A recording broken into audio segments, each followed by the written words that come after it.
მოკლედ ადამიანებს ასაკის მატების ეშინიათ და ვერ მიუღიათ საკუთარი თავი მაღალ ასაკში. რა გართულებები აქვთ? კი ბატონო, გეთანხმებით, ადამიანების უმრავლესობას ქალებისა, კაცები ნაკლებად არიან გარეგნობაზე ორიენტირებულნი, თუმცა მათაც თავისი გამოწვევები ამ მხრივ აქვთ უდაოდ, რა თქმა უნდა, მაგრამ ქალები უფრო, იმიტომ რომ ყურეთ, ახლა 45 და 50 წლის კაცი მაინც კარგი სასიძოა, ხოლო 45 და 50 წლის ქალი უკვე ძალიან დიდი კითხვის ნიშანი უჩნდება უმეტესობას. და რატომ არის ასე, რომ ქალებს ასე ძალიან გვიკვირს და უყურეთ სასიძვობას და სარძლობაზეც არ არის საუბარი. შეიძლება ადამიანი დაოჯახებულია, შვილები ყავს, შვილიშვილები ყავს, მაგრამ უყურეთ რა ხდება, აი გაიხსენეთ და მომწერეთ. თქვენი ოჯახის წევრები, უახლოესი წრე, ქალბატონები, იქნება ეს ბებია, პაპი და კიდევ ვიღაც, ხო? როდესაც ასაკში შედიოდნენ, რანაირად საუბრობდნენ თავის თავზე და როგორ აღიქვამდნენ თავის გარეგნობას და როგორ იქცეოდნენ ამ მხრივ. ამას უდიდესი მნიშვნელობა აქვს, იმიტომ რომ ჩვენ ადამიანები აბსოლუტურად ყველაფერში ვართ ჩვენი წრის კოპიები გარკვეული კუთხით. ანუ აბსოლუტურად ყველაფრის ხდება დასწავლა. და მაგალითად, თუ კი შენი წინამორბედი, ანუ შენი წინა თაობის ოჯახის წევრი, ქალი, თქვათ იგივე ბებიის სტატუსს, ხო, ჩვენ ვიცით ბევრი ოჯახები, როდესაც ქალი ახალგაზრდა ასაკში ხდება ბებია, ზოგი არც ისე ახალგაზრდა ასაკში, მაგრამ შვილიშვილებს უკრძალავს, არ დამიძახო ბებო. არც ხალხში, არც სახლში არ დამიძახო ბებო. არის ადამიანები, რომლებიც ამას ძალიან იოლად იღებენ. მე ამ მხრივ გამიმართლა, იმიტომ რომ ჩემი ბებო გახდა 38 წლის ასაკში ძალიან ახალგაზრდა ქალი იყო. მე კი მეგონა მაშინ მე 17-ის ვიყავ. მაგრამ და ჩემს ქალიშვილს ბებო, აი პირველივე წუთიდან ისე საყვარლად და ტკბილად ეძახდა ამ სიტყვას, ხო, რომ ბებო გენად, ბებო, მოდი, ეგრე ძალიან საყვარლად, რომ აი ეს სიტყვა ხა ისედაც რა თქმა უნდა ჩემი ბებიები მიყვარდა და მიყვარს ეხლაც, ხო, მიუხედავად იმისა, რომ უკვე იმ ქვეყნად არიან და ოკეი, თვითონ სიტყვა ბებო, რა ვიცი, ბებო ძალიან მნიშვნელოვანი ფიგურა, ჩემი აღმზრდელი ბებო, უდიდესი მადლიერება მას და თვითონ სიტყვა, ხო, და მცდილობენ ხოლმე ვიღაცები რომ ბებო დამიძახონ. მეცინება, ღმერთო ჩემო, ეს ხომ, არ ვიცი, როგორც აი გენერალს რო პაგონები აქვს, ხო? როგორ არის ქართულად პაგონები აზრზე არ ვარ არასოდეს დამჭირები ეს სიტყვა ქართულად და რომ ამაყობს. ჩემთვის ეს ბებო პაგონი არის ესეთი ძალიან ბევრი ვარსკვლავებით თანაც ესე რა, დაფასების კუთხით, ისე ორი ვარსკვლავი მყავს ჯერჯერობით. ხო და ანუ კარგი მაგალითი მქონდა და ძალიან ადვილი იყო ჩემთვის ამ ბებოობის მიღება.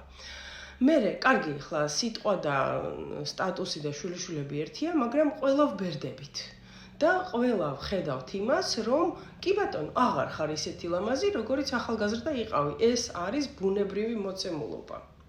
რაც არ უნდა გაუფრთხილდოთ თავს, მოვუაროთ, ვივარჯიშოთ თუ ვიპლასტიკუროთ თუ რაც არ უნდა ვქნათ, ხო?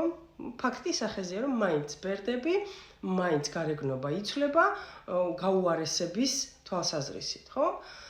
მაგრამ უყურეთ რა ხდება. მაგალითად, ჩემს გარშემო აი ამ კუთხით, საკუთარი დაბერებული გარეგნობის მიმღებლობის კუთხით, კარგი მაგალითი მე არ მინახავს. ჩემს უახლოეს წრეში რა მხრივ კარგი მაგალითი, რომ ოკეი, ქალი შედის ასაკში, მოხუცდება ბოლო-ბოლო, ხო? და მშვიდად აღიქვამს თავის გარეგნობას. არ არის არავინ. არც დედა, არც ბებია, არც დეიდები, არც პაპი და არავინ. ყველას უკვე ეჯავრებოდა თითქოს თავის გარეგნობა, სახლიდან გასვლა არ უნდა და დეიდა ჩემს არა და ულამაზესი ქალი იყო, გრეტუნა ჩემი სიყვარული. და ეს პრობლემა ყველას ჰქონდა და დედასაც გარკვეულწილად აქვს. და ეს ძალიან ცუდია. რომ ამაზე უმჯობესია საერთოდ არის საუბრო, ვიდრე შენს შვილებს გააგონო, რომ ვაიმე რას დავემსგავსე, ვაიმე რას გავარ. მოდი საერთოდ არის საუბრო ამაზე უმჯობესია. ან იმუშავე შენს თავზე, რომ გქონდეს მიმღებლობა. იმუშავე შენს თავზე. ეს არის ბუნება, ბუნებრივი მოცემულობა და ამის მიუღებლობა, ამასთან ბრძოლა წარმოქმნის ძალიან დიდ შინაგან კონფლიქტს და ნევროტიზაციას. და არ ვიცი, იგივეა რომ შემოდგომას ებრძოდე, ან ზამთარს ებრძოდე, ან გაზაფხულს ებრძოდე, ან ზაფხულს. ასეთი მოცემულობა, ებრძვი არ ებრძვი, ის იქნება მაინც და რაღა აზრი აქვს ამ ბრძოლას, გამიგეთ?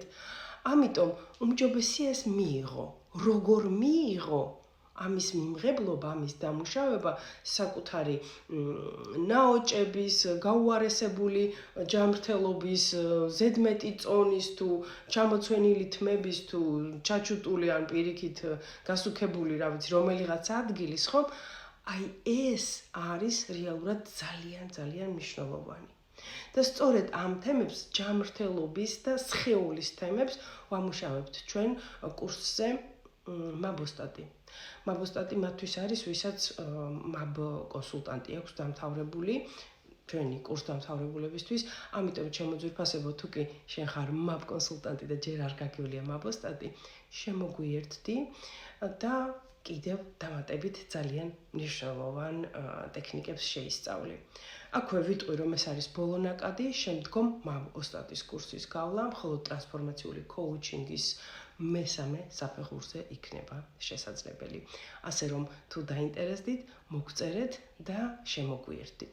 ხოლო მათთვის, ვინც არ არის ჩვენი კურსდამთავრებული, მაგრამ თვითგანვითარების შინაგანი კონფლიქტების მოგვარების საკითხები, ნევროტიზაციის მოგვარების საკითხები თქვენთვის მნიშვნელოვანია, მაშინ დაიწყეთ ეს გზა ეხლა, თქვენს გარდა ამ გზას ვერავინ ვერ გაივლის, მოგწერეთ და შემოგვიერთდით ტრანსფორმაციული კოუჩინგის 29 ნაკადზე.